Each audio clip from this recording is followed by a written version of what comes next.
The Lord must be glorified. The Lord must be honored. The Lord must be worshipped. The Lord must be loved and adored.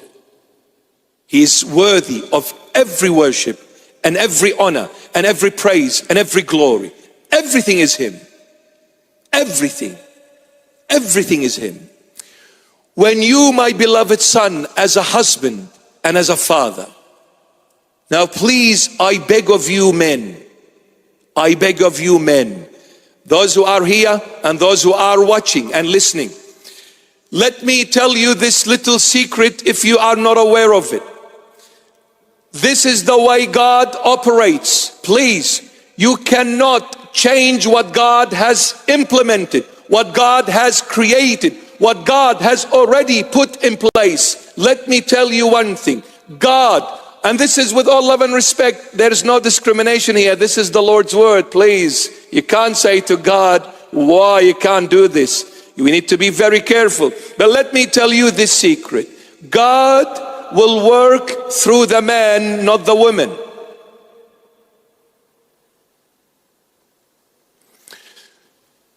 You know why? Because God works only through one man. His name is Jesus Christ.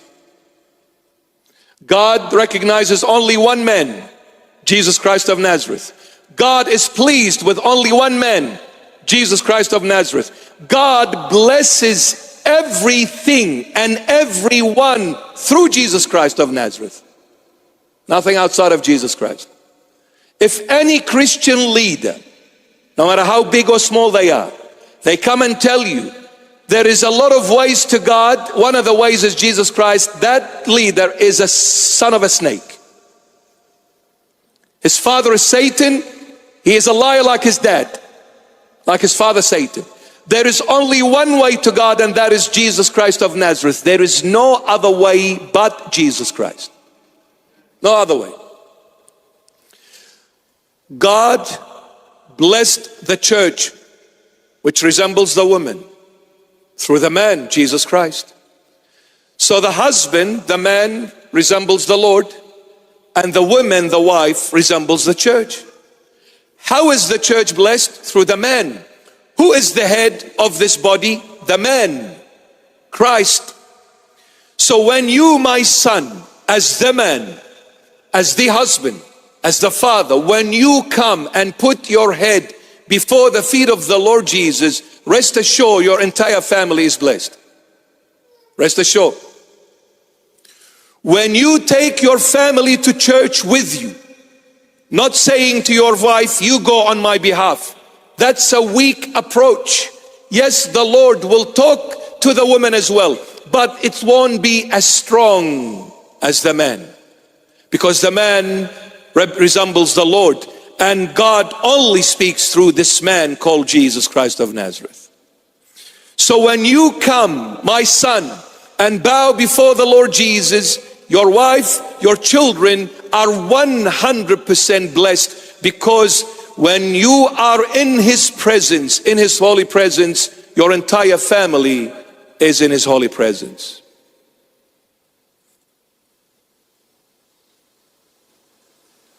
And the woman needs to respect this and honor this. When she is obedient to this man who fears the Lord, she is blessed forever. Forever. This is the Lord's word. It's His promise and it's His way. My son, this is where Satan comes in a very sneaky way and takes you to vanity of all vanities called this world. He's trying to take you away from God. He's trying to take you away from the Lord Jesus. And this is why, my beloved, you are finding obstacle after another and after another, because you are meant to be in His presence, no one else's. You are meant to be in the presence of the Lord Jesus, no one else's. You need to be ready, prepared to be in the Lord's presence. So that way, when you have a family, you bring that family to Christ, not to Satan.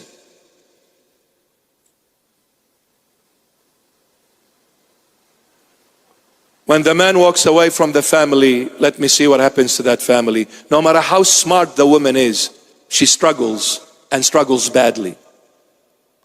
Because she's never meant to be a leader. It is the man who leads. But leadership here is being a servant, not a dictator.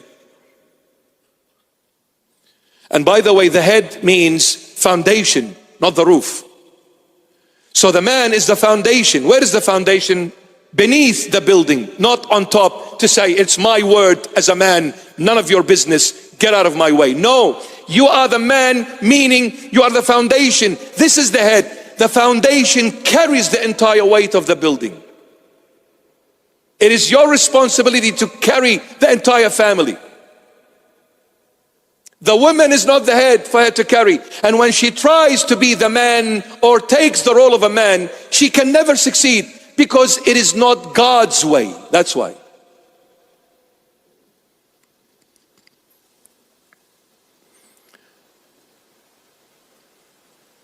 The Lord wants us to be true to ourselves.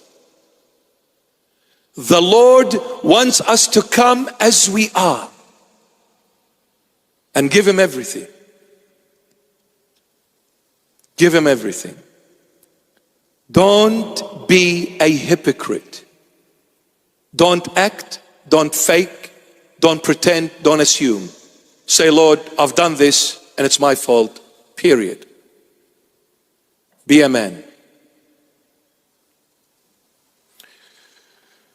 Now, when the Lord spoke to the disciples, He said, do not call for yourself a father on earth, because there is only one in heaven.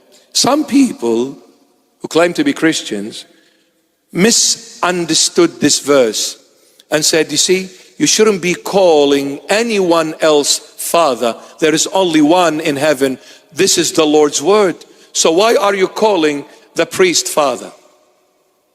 See, you're breaking God's law. You cannot call a priest father.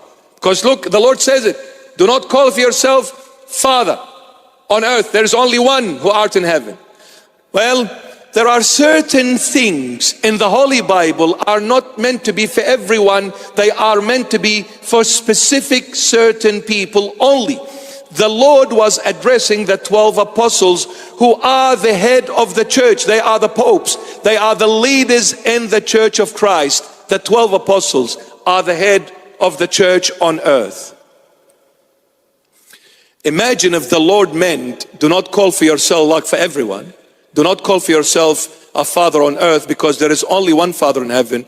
And then you go and you deny your earthly father. Man, what kind of life is this? This is hell. For children to deny their parents, or because the Lord said, don't call for yourself a father on earth. So therefore, Dad, you're not my father anymore. It's only God who art in heaven. Well, what am I going to do with the commandment that the Lord gave, the Lord God gave to Moses? Respect, honor your father and mother. So what is this? Is there contradiction now? On one hand, honor your father. On the other, don't call for yourself a father on earth, because your father is God who art in heaven. So which one is it, Lord?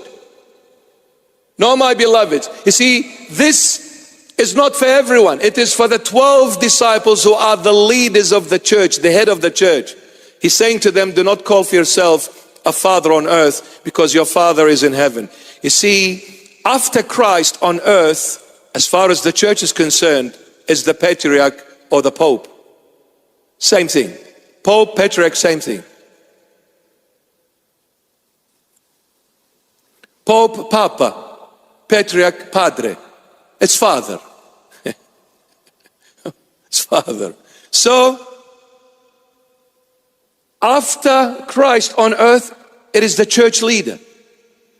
Imagine the Lord is saying to that church leader, if you listen to anyone else but your heavenly Father, you've destroyed yourself and destroyed the church with you. If a church leader listens to an earthly person, not Christ who art in that heaven of all heavens, he destroyed himself and the entire church with him.